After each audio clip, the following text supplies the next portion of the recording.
¿Realmente se puede hablar de sectores donde haya una oportunidad o puede haber oportunidades realmente en todos los sectores? No sé, empezamos...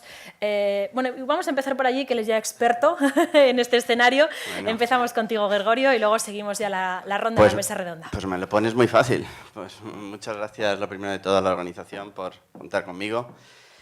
Y sobre esa pregunta pienso que sí, que las oportunidades están en todos los sectores. Hay que mirar alrededor, analizar la economía que tenemos y, como bien se repite una y otra vez, estamos en plena transformación, ¿no? Transformación que viene por la tecnología, pero también por los avances mismos de la propia sociedad, ¿no?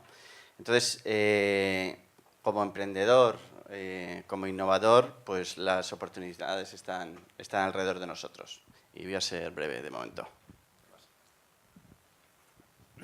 Pues la verdad es que a nivel de sectores yo sé poco de esto, porque al final sí es verdad que cada vez se nos acercan proyectos de todo tipo y realmente lo importante suele ser lo que está detrás, ¿no? Que al final suele ser el equipo, la experiencia que tiene, y generalmente lo que solemos ver mucho es gente que viene, emprendedores que han trabajado por cuenta ajena, que han trabajado en algún sector y que de alguna manera han visto alguna oportunidad, alguna debilidad en ese sector y en un momento dado se lanzan, ¿no? a desarrollar un nuevo proyecto, ¿no? Para cubrir esa necesidad.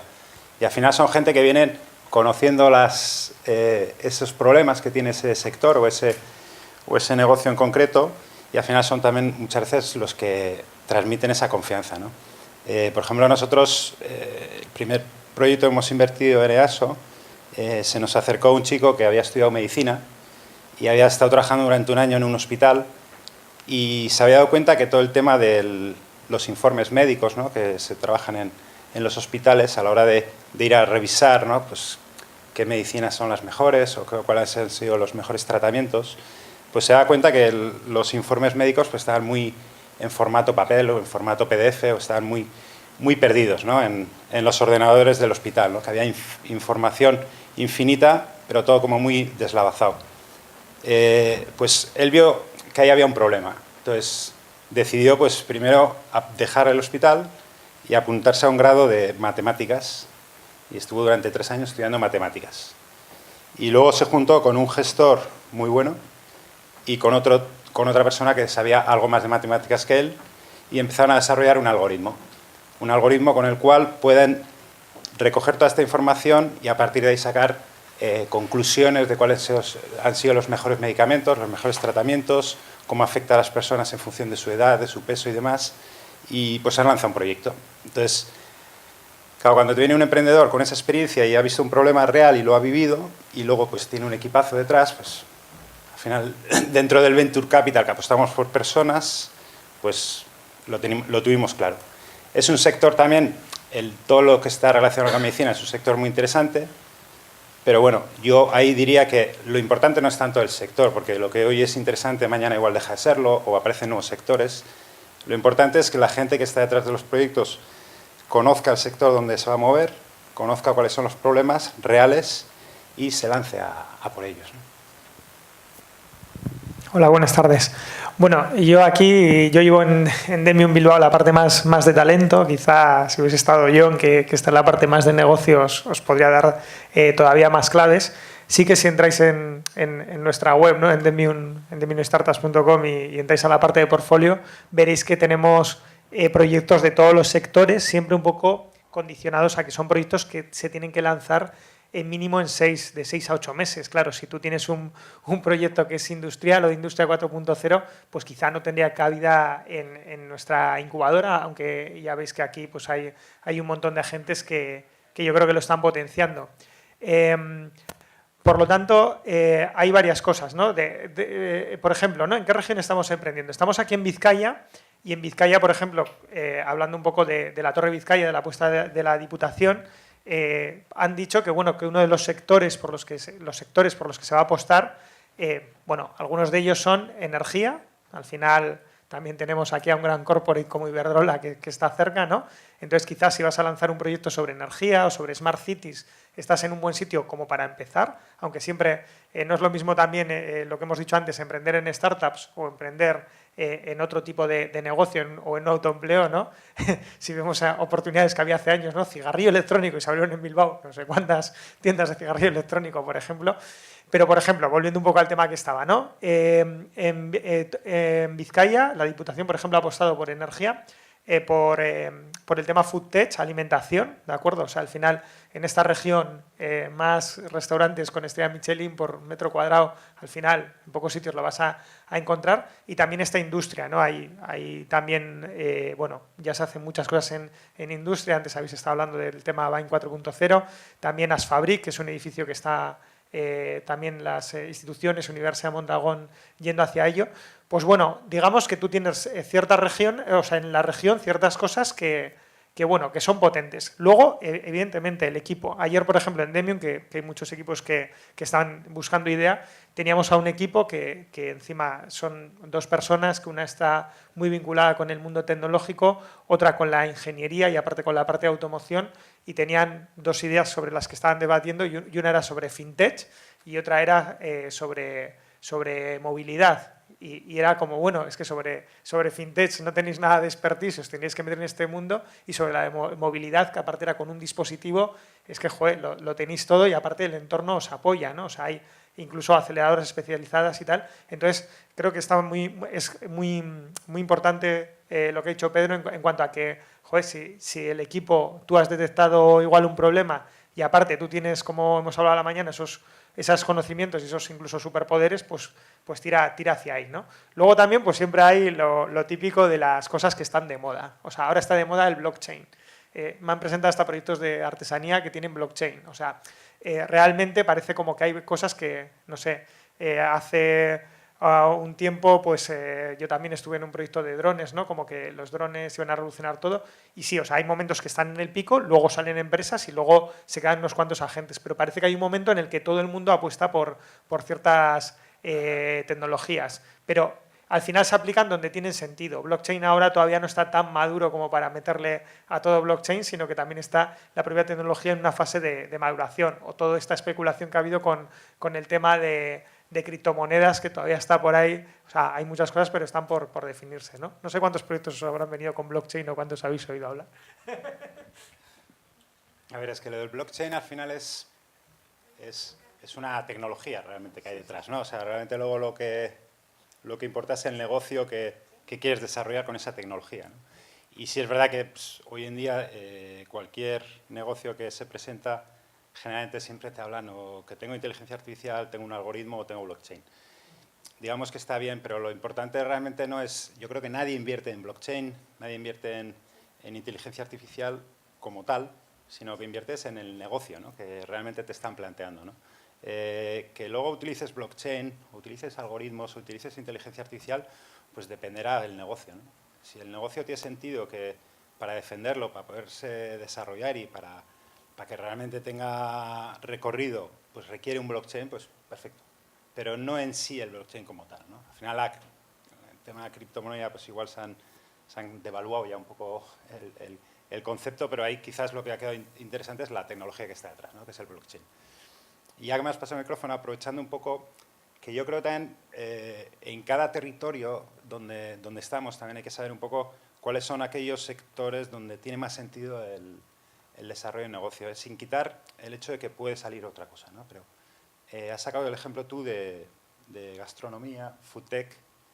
Es curioso que aquí estamos en un territorio donde la gastronomía es fundamental, ¿no? Y tenemos unos agentes impresionantes que comparados con otros territorios ya a nivel europeo, incluso mundial, pues son dignos de mención, ¿no? Tenemos estrellas Michelin para regalar, tenemos la universidad gastronómica pues, de las más importantes de Europa y de las mejores del mundo, tenemos centros tecnológicos relacionados con el tema gastronómico importantísimos y realmente, si lo miras, ¿cuántos proyectos están saliendo hoy en día aquí que realmente tengan que ver con la gastronomía, ¿no? Empiezan a salir ahora, pero yo creo que si trajésemos a uno de estos americanos o israelíes, de estos que ya pues, tienen ecosistemas muy potentes, se quedarían alucinados, ¿no? Diciendo, oye, pues, con lo que tenéis aquí, que no surja un ecosistema de emprendimiento con este sector, no se lo creerían, ¿no? O sea, antes comentáis vosotros, ¿no? Falta industria inversora. es que no hay ningún fondo destinado exclusivamente a gastronomía. Eso, en cierta manera, visto desde fuera, es casi imperdonable. O sea, debería haber fondos, ya no fondos, sino fondos, que estuvieran apoyando a personas, me da igual a cocineros, me da igual a gente que saque productos relacionados con la gastronomía, ¿no? Porque tiene mucho sentido y tiene mucha credibilidad. Y aparte, tenemos un territorio en el cual seríamos capaces no solo de apoyar a los proyectos locales o a emprendedores locales, sino tendríamos la capacidad de atraer proyectos extranjeros, radicarlos aquí y desde aquí poder apoyarlos para crecer, ¿no? Ahí tenemos oportunidades que yo creo que están ahí para desarrollar y que, bueno, que creo que es interesante revisarlo. Sí, como resumen o como idea conceptual a lo que estamos hablando, yo recomendaría a los emprendedores analizar justo dónde estamos, es decir, mirar alrededor. Eso significa pues, un análisis tan sencillo como decir, bueno, la economía de mi región, de mi país, ¿de qué está compuesta? O sea, el PIB, hablando en términos más claros. Bueno, si miramos el PIB, pues el 40-45% es gasto público, ¿vale? Ahí tenemos sanidad, tenemos educación, servicios sociales. Todo esto depende, digamos, de las organizaciones gubernamentales, que se están esforzando mucho en dar a conocer sí, todo lo que es el emprendimiento, pero ellos tienen una capacidad de gasto impresionante, o sea, del 50% de lo que es la economía. A lo que me refiero con esto es que muchas veces las propias instituciones tienen que ser muchísimo más prácticas y dedicar muchísimo, o sea, tener prioridades de gasto, no solo de promoción, sino de gasto. Se habla de compra inteligente, pero luego no es tan inteligente, ¿vale? O sea, al final hay que dedicar recursos pues, para aquellos sectores, gastronomía o sanidad, en los que tú quieres avanzar y crear un ecosistema real en el cual va a ser mucho más sencillo, no fácil, crear startups o emprender. Y me gustaría hacer referencia, seguro que muchos de vosotros lo conocéis y los que no, pues os lo apuntáis para mirarlo, el profesor del MIT, Bill Aulet. Aulet es A-U-L-E-T, es uno de los referentes a nivel mundial en el tema de emprendimiento. Y él habla de ecosistemas de emprendimiento. Ecosistemas de emprendimiento significa pues, que se ha creado el caldo de cultivo para que vosotros, los que estáis emprendiendo, resulte de alguna manera más fácil llegar a cabo vuestros objetivos, ¿vale? Y él habla de cinco puntos. Existen empresas tractoras, es decir, empresas potentes, grandes, de las cuales estarían interesadas en vuestro emprendimiento. Por ejemplo, automoción en el País Vasco o en España en general.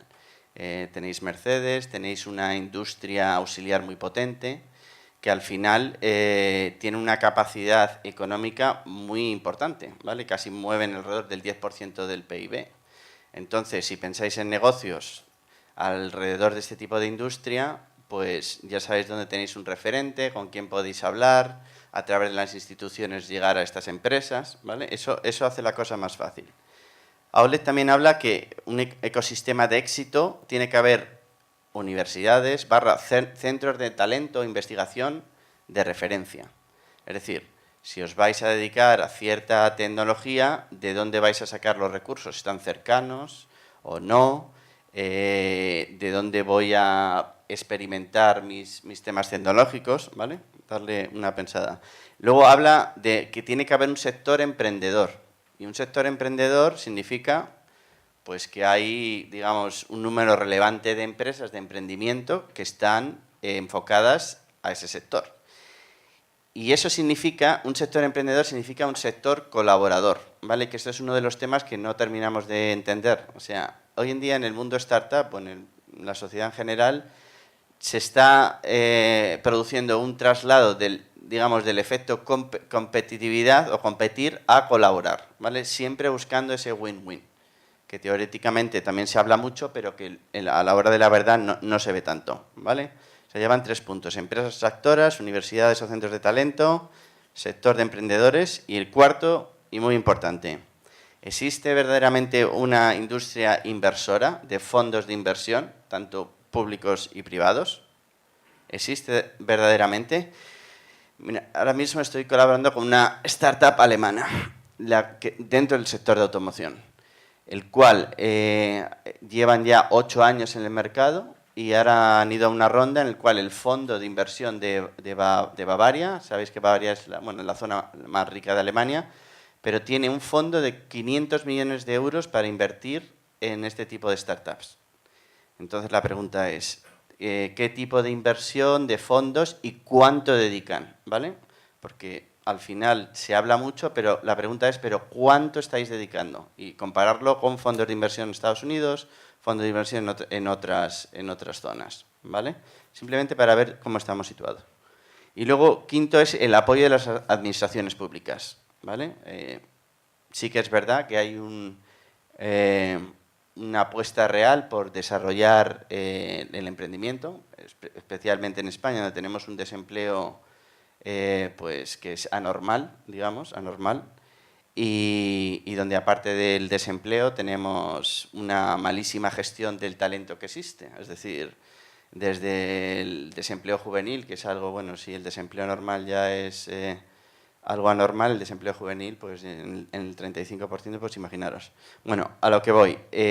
Las administraciones públicas están intentándolo, pero creo que no llegan donde deberían. Vale, entonces, habiendo dicho esto es como para empezar. Bueno, ¿dónde estoy situado?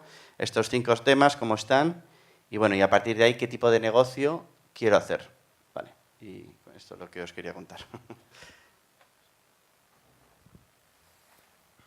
Sí, bueno, yo quería comentar un poco también a veces cómo es el proceso y cómo, digamos, un poco cómo lo hacemos en Demium cuando nosotros al final he explicado un poquito a la mañana que somos una incubadora pre-equipo y pre-idea y un poco cómo se seleccionan las ideas. Es decir, la gente, hemos hablado de que viene a un evento que se llama All Startup, que al final en el All Startup tienen que coger ideas que nosotros les damos, no pueden usar la suya propia porque estamos detectando el talento, entonces no queremos que esté sesgado por la idea de un emprendedor, pero sí que es cierto que luego cuando entran al programa de incubación sí que pueden o presentar sus ideas o elegir ideas que están funcionando en otros países y que aquí están por desarrollar. Hay que tener mucho cuidado también, esto también es un tema como para debatir, ¿no? De que a veces la gente ve ideas en Estados Unidos que quizá la sociedad es de otra manera o que está más desarrollado el país de esto y se cree que las va a traer aquí, hago una copia exacta y va a funcionar. Y hay que adaptarse muy bien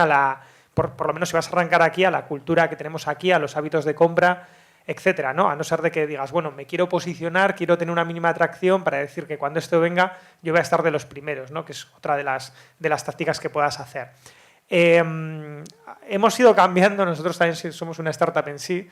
Aquí en las primeras ediciones a las personas les dábamos como ciertas ideas para elegir, como un listado, para que las estudiasen y eligiesen alguna de ellas. Ahora estamos un poco optimizando ese proceso, porque al final en Demium hay un equipo que se dedica a estudiar las ideas, a tener un pool de ideas bastante importante, igual hay 400 o 500, al final tened en cuenta que hacemos muchos eventos y al final lo que queremos es que los equipos encuentren ideas que vayan con ellos. Ya lo que estamos haciendo es ver un poco las características de los equipos que se conforman, es decir, al final, oye, joder, tenemos un equipo con una persona con un perfil financiero muy bueno, de control financiero, tenemos otra persona que ha tenido una experiencia de emprendimiento relacionada con el deporte, tenemos otra persona que controla de esto, entonces, del equipo que se ha conformado, ¿cuáles son las ideas que mejor pueden encajar de las que tenemos en el pool de ideas, ¿no? Porque si no, a veces uno de los peligros de si coges una idea en la cual el sector no lo controlas en absoluto es que tengas que aprender mucho por el camino. Aunque bueno, aquí tenemos un ejemplo en Vizcaya, ¿no? como TicketBiz, que realmente ellos nunca habían estado en el sector de la reventa, ¿no? Entonces intentamos un poco que el equipo y la idea, o al menos lo que une al equipo y la idea, tenga algo que ver, ¿vale? Y luego es muy importante esa primera validación, ¿no? Cómo vamos al mercado y cómo validamos. Es decir, que al final no cojamos una idea, la hagamos nuestra y empezamos directamente a construir, sino bueno, seguro que todos o la mayoría habéis escuchado hablar sobre el Lean Startup, pero al final ese que se hablaba a la mañana del miedo a fracasar, ¿no? De vamos a hacer test de mercado, a probar, a hablar con mucha gente, a construir el producto también un poco en base a lo que nos dice el usuario. Aquí luego, bueno, estoy viendo aquí a Kiditeki, que es uno de nuestros equipos. Ellos cuando empezaron el equipo estaba más centrado igual en la solución, en el producto, y luego se dieron cuenta de que tenían que resolver un problema y ahora han hecho pues, una plataforma educativa con realidad aumentada, que lo bueno que tiene es que al final a los niños y a las niñas les gusta un montón, que en todos los sitios que han ido, colegios, actividades, etcétera, les gusta y han encontrado un poco el nicho en actividades transversales, que mejor, para no hacerles el spoiler, que lo cuenten ellos después en los pits, ¿no? Pero que al final las ideas también es no enrocarse e ir evolucionándolas, ¿vale? Lo que decimos. También nosotros en Demium somos muy de la filosofía de que una idea muy top, porque a todos se nos puede parecer una gran idea, con un equipo que no la ejecuta bien va para abajo, y una idea que al final no parece tan allá, pero con un equipo que tira para arriba, al final genera un buen negocio y una buena startup con el tiempo. Quería comentaros un poquito ese proceso porque al final es un proceso que hemos ido evolucionando y que también está en constante evolución. Bueno, a ver, varias cosas que me estaban saliendo mientras hablabais. A ver, una cuestión es, cuando alguien tiene las ganas y tiene una idea y tiene ganas de emprender, que yo creo que es el inicio de todo, al final, una de las cosas que antes se ha comentado a la mañana, una de las recomendaciones es que cuanto antes intente validar en el mercado ese tipo de ese negocio, esa idea, ¿no? Porque en muchos casos hay una gran probabilidad de que esa idea no tenga sentido, no tenga futuro. Entonces, cuanto antes te des cuenta que igual estás equivocado o que igual tienes que cambiar, pues mejor, ¿no? Y una vez que ya empiezas a dar ese paso, empiezas a validar, yo creo que uno de los principales objetivos, nosotros se lo trasladamos a las startups, es un poco el objetivo de la supervivencia, ¿no? A veces hablamos de hay que ser ambiciosos, hay que crecer, pero el crecimiento muchas veces es una fórmula de supervivencia, ¿no? Antes, pues a la mañana, escuchábamos a Cristina, creo que se llamaba, ¿no?, de Seland, que ellos ya llevan bastantes años y no hacían más que sobrevivir, ¿no? Sobrevivir, adaptarse, cambiar. Yo creo que eso le toca a los emprendedores, le toca a las empresas, a las pequeñas, a las grandes y a las muy grandes, ¿no? Hay que adaptarse. Y en esa adaptación, si alguien lanza un proyecto porque realmente cree en él y lo empieza a validar y de repente se da cuenta que no está en el ecosistema, ¿no?, adecuado, pues porque igual las universidades del entorno suyo pues igual no generan gente con la formación adecuada para su negocio, porque las empresas que están alrededor pues quizás no son sus clientes potenciales o porque quizás no tienen una industria inversora adaptada para su negocio, pues al final lo que tendrá que hacer es moverse, ¿no?, y adaptarse y buscar otros entornos donde su negocio pueda desarrollarse. Yo creo que el emprendedor al final tiene que ser emprendedor en todo, ¿no? Y tiene que emprender y tiene que saber que, oye, si puede emprender a lo de casa, perfecto, pero igual se tiene que ir a Madrid, a Barcelona, o a París, o a Berlín, o a donde sea, ¿no? Al final yo creo que es una cuestión de adaptarse, de sobrevivir y de intentar, oye, si alguien cree en su negocio, pues tirar para adelante, ¿no? Pero sobre todo es no gastar demasiados esfuerzos en el previo, en el desarrollar la idea, desarrollar el prototipo, desarrollar todo, de hacerlo perfecto, que aquí somos muy de producto, porque al final lo importante es el negocio, no tanto el producto. O sea, nosotros como inversores, ya incluso en la aceleradora de Berriap, como ahora en Neaso Ventus, en el Venture Capital, solemos decir, no invertimos en ideas, no invertimos en productos, no invertimos en software, invertimos en un negocio. Que luego tenga detrás un buen equipo y demás, pero invertimos en negocio. Entonces, lo que un emprendedor tiene que entender es que cuanto antes pueda trasladar su idea a negocio, mejor. Y si ve que no hay sentido, que no pasa nada, que lo deje. Cuando hablamos aquí de que tenemos miedo al fracaso y que no aceptamos el fracaso, muchas veces yo me doy cuenta que veo emprendedores que llevan 2 años, 3 años desarrollando su producto y no han salido todavía al mercado.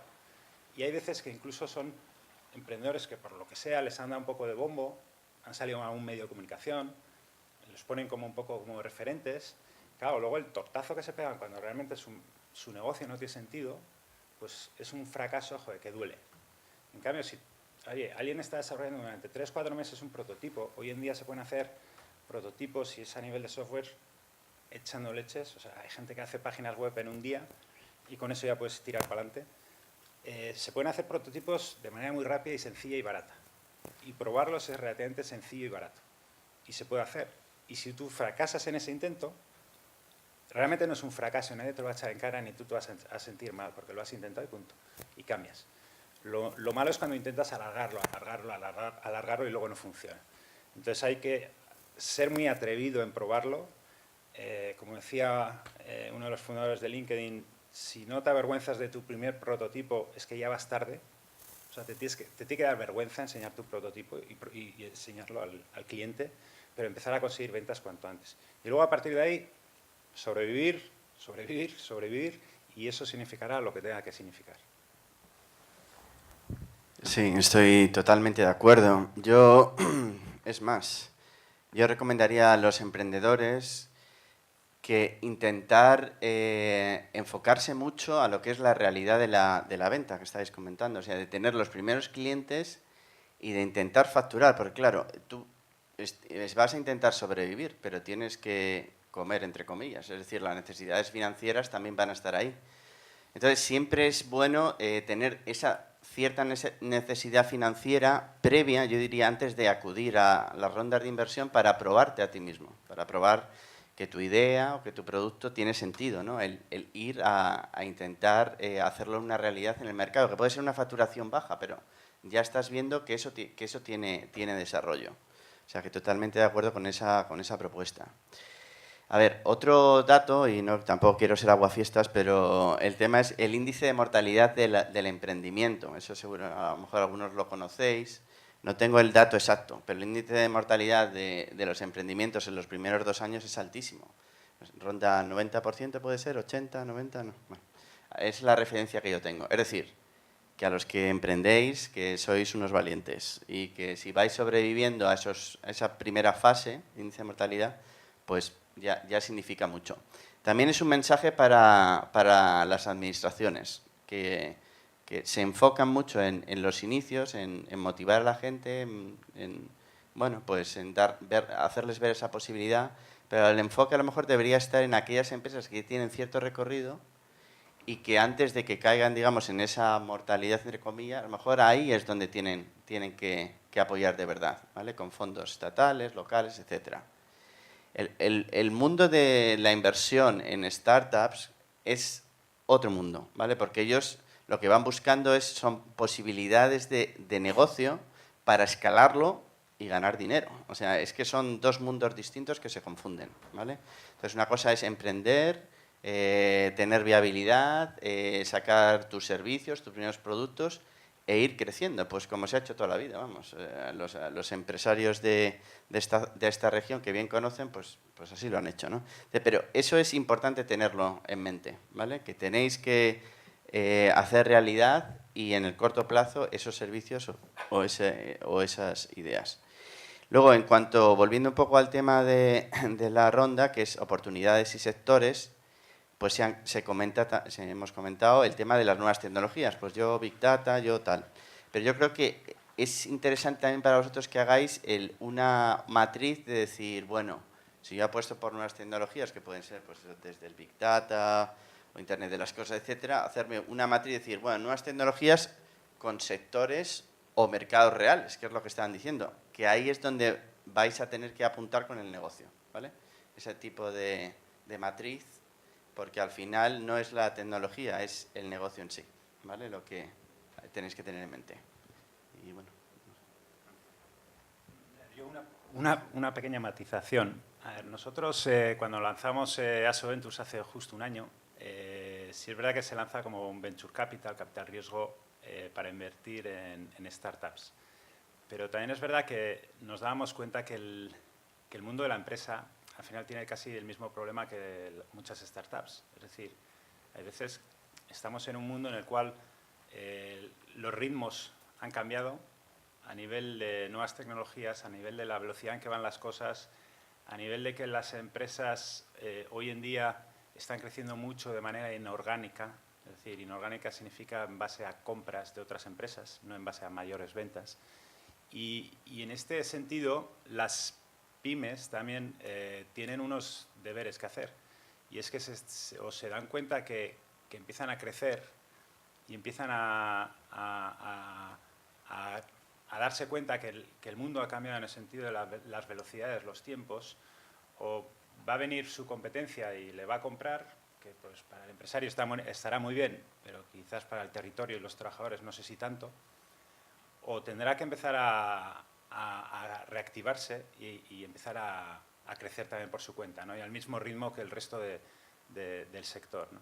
Y en ese sentido, nosotros también desde ASO Ventures empezamos a ver que por qué no apoyar también a estas pymes o a estas empresas que realmente tengan esa ambición de crecer y que, obviamente, para ahorrar tiempos, lo que hace falta es dinero.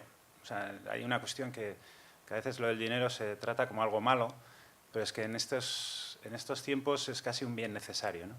Y en este sentido yo creo que las empresas tenemos que empezar a entender que los ritmos han cambiado, que las épocas han cambiado y que esto de la inversión, el capital riesgo, a veces es un mal necesario y que obviamente a la hora de buscar ese mal necesario también habrá que buscar el tipo de capital riesgo que nos viene bien. Y de la misma forma que yo creo que hay empresas que ganan dinero y lo hacen de manera correcta y otras no tan correcta, pues también entiendo que hay capitales riesgo que intentan ganar dinero de una forma correcta y otros no tan correcta. Entonces, a la hora de buscar inversores, hay que buscar inversores que te acompañen en el viaje de manera correcta, ¿no? Entonces, bueno, yo creo que también nuestra forma de ser de aquí, del territorio del País Vasco, yo creo que queremos intentar pues, ser un compañero de viaje, que vamos a buscar a ganar dinero en las empresas, en las startups, pero bueno, vamos a intentar hacerlo de forma correcta, ¿no? Nosotros cuando estuvimos hablando con los inversores para captar el fondo, les trasladamos que teníamos dos objetivos. Uno, y el primero, es ganar dinero, porque si no cualquier sociedad, cualquier empresa, cualquier organización, si no gana dinero, pues al final acaba muriendo. Pero que teníamos un segundo objetivo, que era apoyar a los proyectos de aquí, ser capaces, en la medida de lo posible, traer proyectos de fuera, pero traerlos hacia aquí, y que el día que nos salgamos, pues que la empresa esté mejor que cuando entramos y que el día que nos salgamos nos podamos ir a cenar con los promotores, ¿no? Porque al final el objetivo tiene que ser un poco acompañar, ¿no? Aquí el protagonismo lo tienen que tener los emprendedores, lo tienen que tener los empresarios, lo tienen que tener las personas que están detrás de los proyectos y lo que tienen que encontrar alrededor son acompañantes, gente que les apoye para seguir ese recorrido, ¿no? Y en ese sentido yo creo que tenemos un déficit quizás de cultura, de ambición y, insisto, no es solo para las startups, es también para las empresas, para las pymes que tenemos hoy en día aquí. Sí, yo bueno, mientras también estaban hablando, estaba reflexionando un poco porque va un poco la mesa sobre ideas y oportunidades, un poco sobre mi propia trayectoria, ¿no? De los proyectos que he lanzado, un poco por qué habían sucedido, ¿no? Realmente por qué me había lanzado a emprender. El primer proyecto que tuve yo fue una empresa que se llamaba Asoma Proyectos Digitales, era una empresa de desarrollo web. Luego también la adaptación al cambio, ¿vale? Porque yo creo que esto también lo tienes que tener integrado si estás emprendiendo. Creo que esto ha salido varias veces en la conversación y, lógicamente, muchas veces se presentan ideas que luego a lo largo del tiempo van mutando en otra cosa, ¿no? Van encontrando, digamos, su camino y más en el mundo startup, ¿no? Aunque en el empresarial también lo hemos visto aquí. Cuando montamos la primera empresa de desarrollo web en 2005, una cosa así, lo que vimos era que había mucho por hacer en el sector web, ¿vale? Es decir, al final veíamos web de instituciones, veíamos web de empresas y decíamos, jo, aquí hace falta un punto más porque nosotros somos capaces de hacer algo mejor, ¿no? Y nos juntamos 3 personas y empezamos a desarrollar web, pero, por ejemplo, nos salió una línea de negocio que fue la formación, en ese momento, que también era algo que estaba bien pagado en ese momento y que realmente no lo habíamos contemplado y fue una de nuestras grandes fuentes de ingresos a lo largo de toda la vida de la empresa.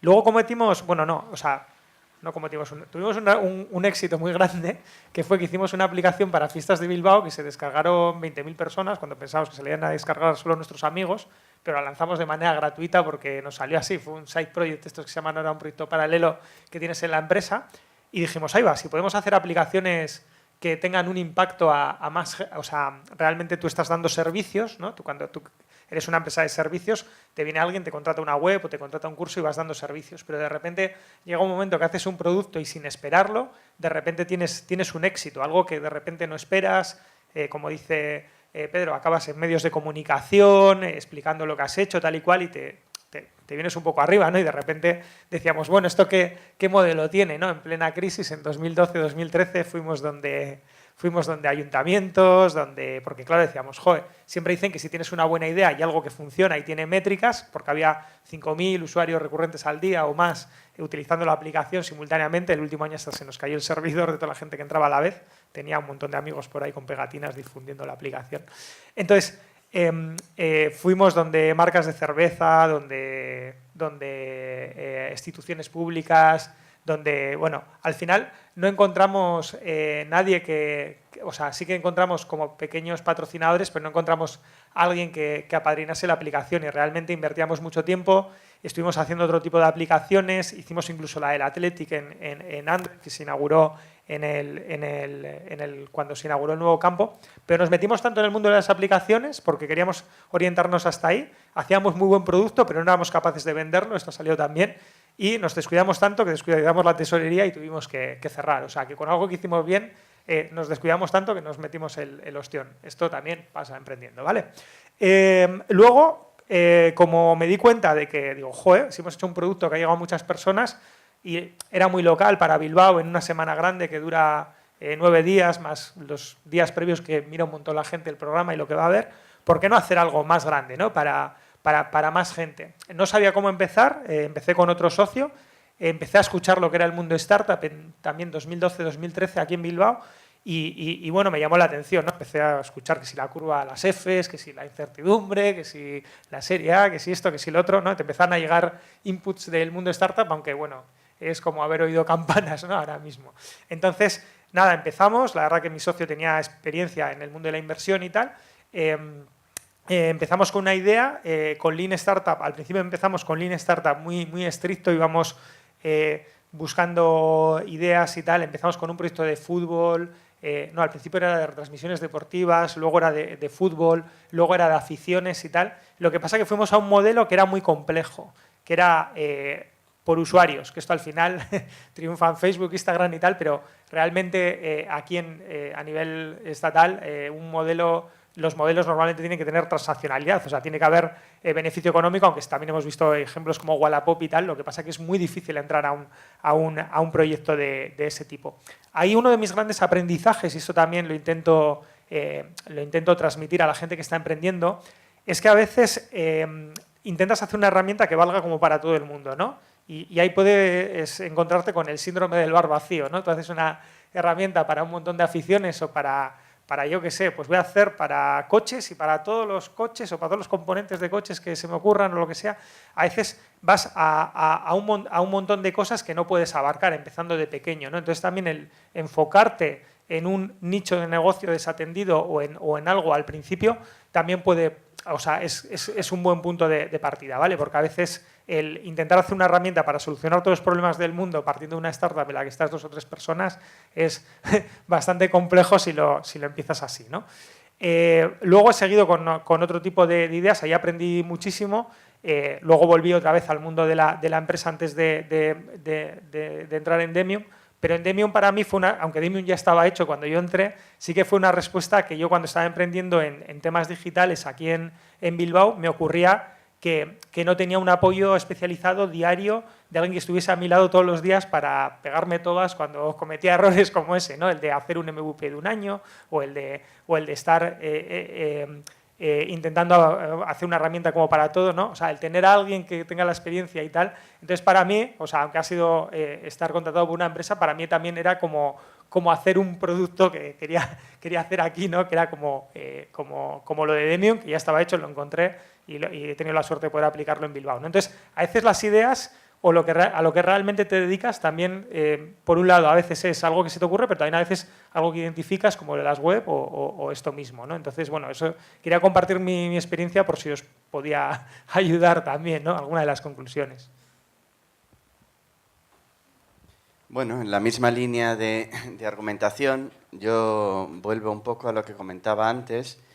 Emprender es una forma de vida. En Estados Unidos lo llaman emprendedores en serie. Una vez que empiezas ya pues tienes que, aunque no te salga a la primera, pues seguir, ¿no? Pero importante cosas básicas, ¿no? Decir, bueno, tengo que financiarme, ¿cómo me financio? A lo mejor tengo la gran idea, pero de momento tengo que estar haciendo otras cosas, pero para generar cash, para sobrevivir. De hecho, bueno, he visitado algunos ecosistemas startups en España y la verdad es que están bueno, en temas pues, súper punteros como es genética, ¿no? Hacer análisis genéticos de productos es un ejemplo, ¿no? Para identificar si lo que se dice en los supermercados es verdad, etcétera, ¿no? Con un potencial tremendo. Pero eran cuatro chicos que habían empezado desde la universidad y entonces estaba hablando con ellos, bueno, ¿y qué plan tenéis? No, bueno, poco a poco iremos creciendo y tal. ¿Y tenéis director financiero? No, no tenemos, vamos a ver si lo contratamos y tal. A ver, esto es un ejemplo puntual, pero a veces refleja también cuál es la realidad de esa gente brillante desde el punto de vista tecnológico, pero que le falta la experiencia o la expertise en el negocio, ¿vale? Entonces, la expertise en el negocio es que hay que facturar, que tenemos que empezar a tener clientes, no pueden ser pequeños, pero para ir ya generando esa masa crítica de supervivencia, ¿vale? Porque si no, tú te puedes estar, como se ha comentado, pensando en esa gran idea y que vas a llegar y de repente es que te pierdes por un problema de necesidad, o sea, de falta de cash, ¿no? Que tienes que pagar y no tienes que pagar el alquiler de la oficina y ni siquiera puedes. Entonces, a veces es como la gran idea, pero no olvides lo básico, no olvides lo básico.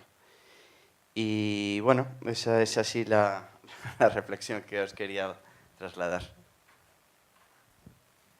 Bueno, yo un poco continuando contigo. A ver, yo creo que aquí en el País Vasco tenemos la gran suerte de que para el que quiera arrancar un proyecto tiene muchas ayudas. A nivel público posiblemente no he hecho algún estudio, pero posiblemente tendremos más ayudas que en toda España, en cualquier sitio de España, ¿no? Para arrancar un proyecto. Tanto a nivel gobierno vasco, las diputaciones, algunas mancomunidades, hay muchas ayudas, ¿no? Las recomendaciones al final, si tenéis un proyecto y queréis lanzar, es intentar acceder a lo que conozcáis alrededor, porque hoy en día hay bastantes agentes que te pueden ayudar, ¿no? A nivel económico e incluso a nivel de asesoramiento, ¿no? Y además, cuando empiezas a tocar una puerta, esa puerta normalmente te abre otras 3 y esas 3 te abren otras 3, ¿no?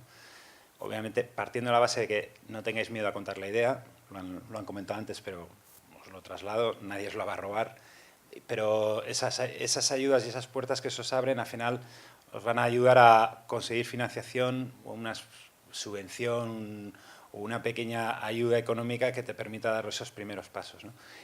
Yo en la parte de facturación, cuanto antes, yo sobre todo solemos trasladar mucho a los emprendedores que más que una facturación para realmente llegar a un beneficio, que a veces según qué negocio es difícil llegar, las primeras facturaciones lo que sí te tienen que servir es para aprender, ¿no? Es tu principal aprendizaje de tu negocio, si va a tener sentido o no, son las primeras facturaciones, las primeras ventas. Que quizás, dependiendo del modelo de negocio, son ventas que a nivel económico son insignificantes, porque vender 100 euros, 200, 500, 1000 euros igual no te va a sobrevivir, no te va a salvar del mes ni de los 2 próximos meses, pero sí es una forma de aprender, ¿no? De realmente saber si al cliente al que tú te diriges es verdaderamente el cliente al que te tienes que dirigir, si el modelo de ingresos que tú te has marcado es realmente el modelo de ingresos que tiene que ser, si el canal de llegar a ese cliente es el mismo, si la forma de venta es la correcta. Entonces, el vender es la mejor forma de aprender, ¿no? Entonces, nosotros solemos ser bastante críticos cuando a veces se le insiste a los emprendedores que todavía no han salido al mercado que tienen que tener un business plan, ¿no? Un plan de negocios como muy tocho, muy de escuela. Nosotros decimos que si tú todavía no has empezado a vender, un plan de negocios generalmente no sirve de casi nada. Ya una vez que empiezas a vender y tienes más o menos claro a dónde te diriges, el modelo de ingresos y todo eso, para poder crecer sí que necesitas un modelo de negocios, un plan de negocios, un plan de tesorería, y es cuando te vas a dar cuenta si necesitas más o menos dinero, si vas a tener que ir al banco, vas a tener que ir a un inversor. Pero en los inicios, antes de empezar a vender, el trabajar un plan de negocios suele ser complicado, ¿no?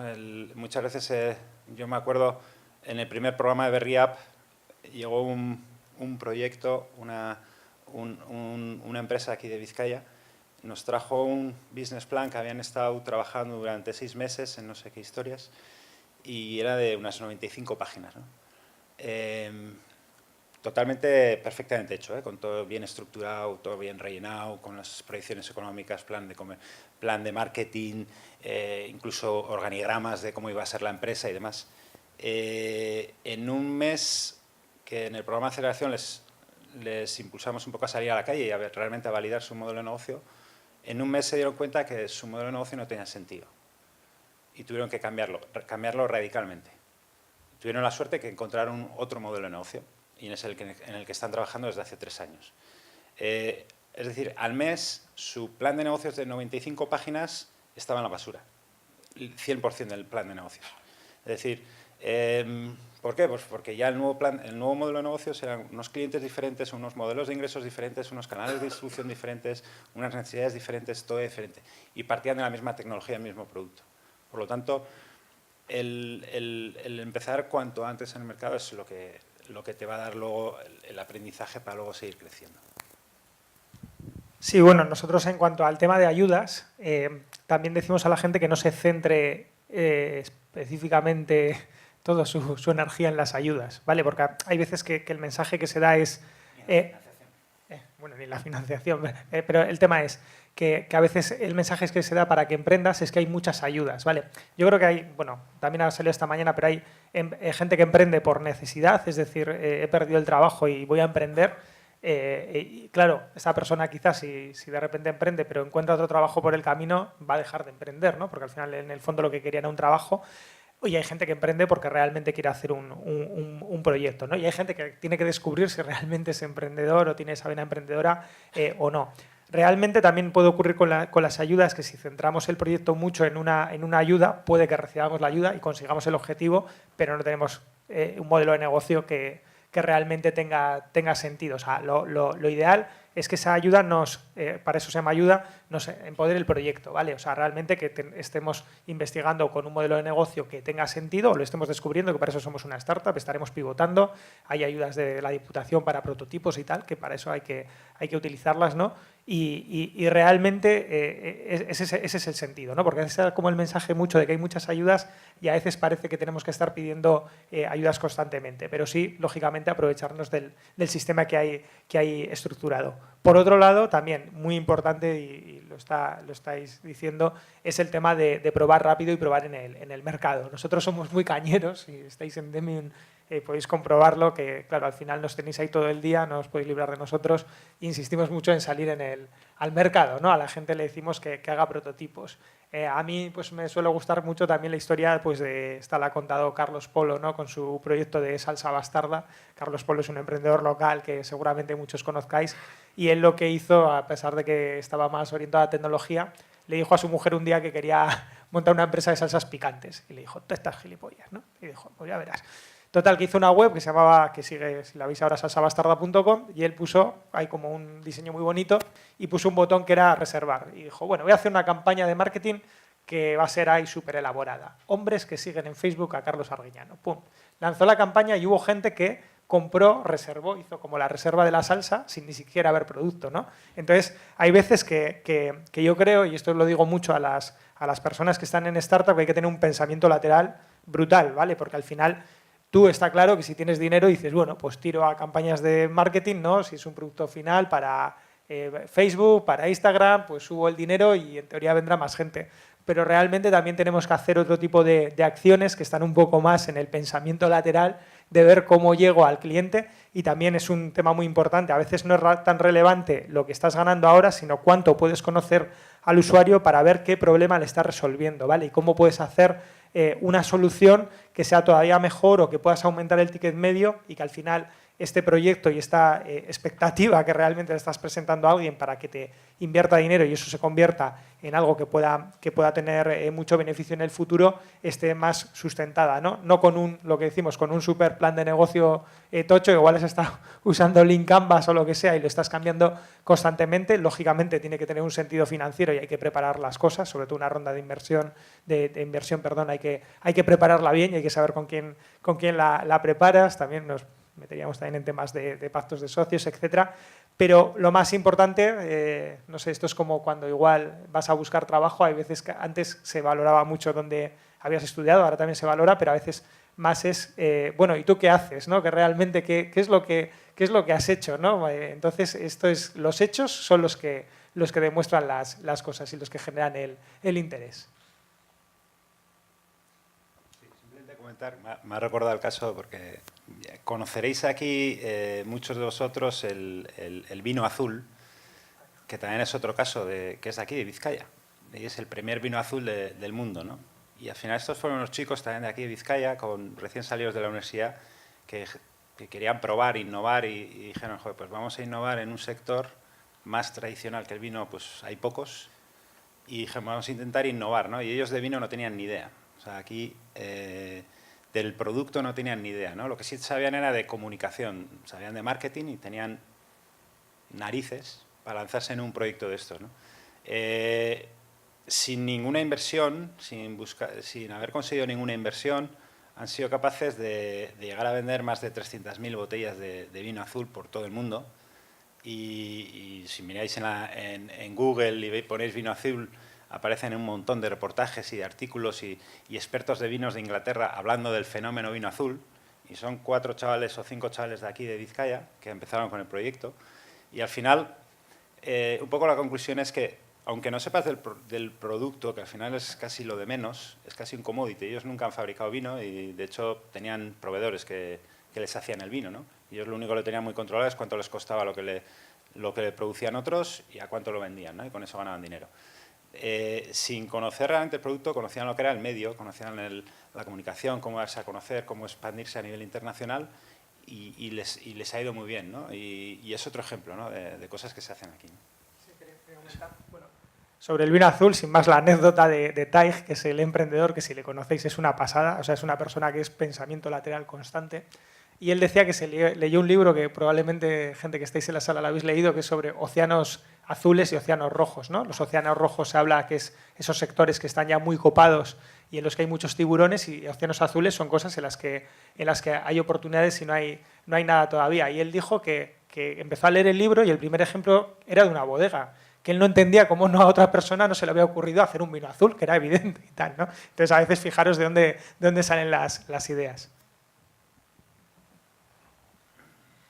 Sí, la verdad es que oyéndoos, una parte fundamental del éxito del emprendimiento es la creatividad, ¿no? O sea, la creatividad para ese pensamiento lateral y también el tema de tener arrojo para hacer cosas que van más allá de lo que, dentro de la legalidad obviamente, pero de lo que nos han enseñado a hacer, ¿no?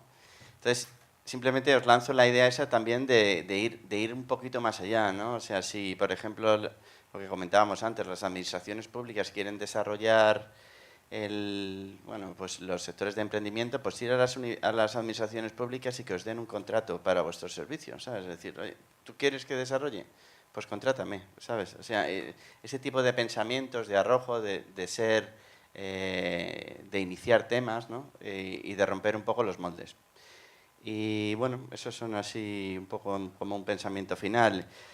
Tenía aquí apuntado algunos sectores donde bueno, se habla, y seguro que conocéis, de oportunidades para el siglo XXI. La sociedad pues cada vez avanza más, progresa más, eso es obvio, aunque unas van más rápidos que otras, pero bueno, está claro que el sector salud es un sector que va a repuntar, porque al final la sociedad pues cada vez va a vivir más, quiere tener mejor salud, mejor calidad de vida. Entonces el sector salud es uno de los temas que como sector global pues es importante. En cuanto a oportunidad, también el tema de la educación. Al final la sociedad va, digamos, dando más valor a lo que es la vida en sí, o sea, la que es el desarrollo del individuo. Entonces todos los temas relacionados con educación pues es también un sector de oportunidades. Otro de los sectores que se habla que está pendiente de disrupción, y espero que pronto entre en esa disrupción, sector público / partidos políticos. Es decir, cómo puede la tecnología o cómo puede, digamos, la creatividad entrar en sectores tan hiperprotegidos, ¿no? Como es el propio sector público. Y dentro del sector público también parte del sector de salud, como hemos comentado antes. Bueno, y otros sectores también, pues el propio sector del transporte. Bueno, estamos viendo un tema de coches compartidos, coche eléctrico, etcétera.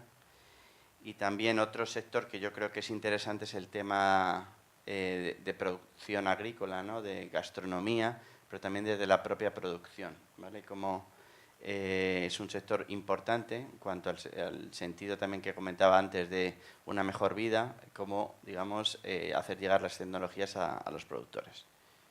Y bueno, ese es mi apunte, no sé si final, pero... No sé si podríamos ir terminando y dejar turno de Sí, preguntas. último- ¿Acabamos? Sí, Sí, venga. último mensaje. Hay un tema que hemos hablado antes de que quizás el ecosistema aquí en el País Vasco pues todavía le queda mucho recorrido, hay agentes, pero creo que tenemos una cosa que nos lo tenemos que creer, y es que el talento de las personas de aquí, yo os diría, y sin ser vizcaíno, que no lo soy, os diría que es bastante superior a la media. Es decir, y creo que es mucho más valorado fuera de aquí que aquí. El nivel de los emprendedores que salen del País Vasco en general están súper reconocidos fuera de aquí de Euskadi. El nivel de compromiso que adquieren los emprendedores con sus proyectos, el nivel de formación que tienen, la forma de hacer las cosas está súper reconocida fuera de aquí y bastante por encima de la media del sector. Es decir, quizás a nivel de ecosistema nos falta mucho por hacer, pero lo más importante de un ecosistema al final son las personas que están detrás de los proyectos, y aquí existe un talento y existe una forma de ser, es una cultura quizás nuestra de compromiso con los proyectos, de realmente hacer lo que se dice que se va a hacer, de coger la responsabilidad del proyecto y tirar para adelante. Y en ese sentido, que nadie tenga miedo de hacerlo, porque nadie es mejor que nadie. Veremos casos por ahí fuera que parece que son la bomba, que luego no son tanto. Y aquí hay muchísimos casos. La pena es que muchas veces tenemos un perfil bajo que no nos gusta publicarlo. Y a veces conocemos casos que no son nada conocidos, pero que son verdaderos éxitos de aquí alrededor, de gente. Y yo hace poco lo comentaba con un inversor madrileño, ¿no? Me decía, es que nosotros cada vez más nos gustan los proyectos que vienen del País Vasco, porque es que vienen ya con los deberes hechos, son gente seria, gente confiada. Y el hecho de que tú a un inversor de fuera le digas que eres de aquí del norte, tienes un 80% ganado. Entonces, nos lo tenemos que creer. Entonces, si alguien tiene una idea y quiere lanzarla, que no tenga miedo, que tenemos las cualidades para hacerlo. Muy bien, pues abrimos turno de preguntas. Si alguien quiere realizar alguna, puede levantar la mano. Le acercamos el micrófono para cualquiera de nuestros ponentes